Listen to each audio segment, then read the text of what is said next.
بنقول لك ايه، لما تكون انت شغال بره بعيد في اخر الدنيا ما تجيش تعمل ذكر على مراتك، تقول لها انت عملت ايه وخليت ايه وسويت ايه، ما هي طالع عينيها راخره، هي راخره طالع عينيها وعين اللي خلفوها. يا راجل ارحم نفسك شوي. يعني انت شغال في اخر الدنيا كان مرتاح ولا متعكني، وتيجي تعكنن عليها وتقرفها وتطينها بطين؟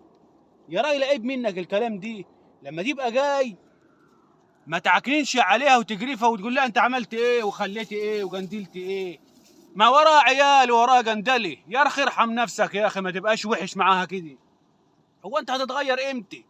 بص للحلو وتغير، مش تبص للوحش وتعمل زيه. يا راجل اتقي ربنا في نفسك، يا راجل وعد لنفسك كده وخليك حلو مع مراتك. يا نهار يسوق عليك وعلى ايامك السودة. وانت ايه هتني طول عمرك جلمت كده اهو؟ طب كتر خيرها، شايفه مصلحه عيالها وشايفه حالها. يا حول الله، هتتغير امتى؟ خليك حلو مع مراتك، ما تبقاش وحش كده. يا ريت يا جماعه تصلوا على النبي وتشيروا الفيديو، وسلام عليكم وربنا يهدي. سلام عليكم.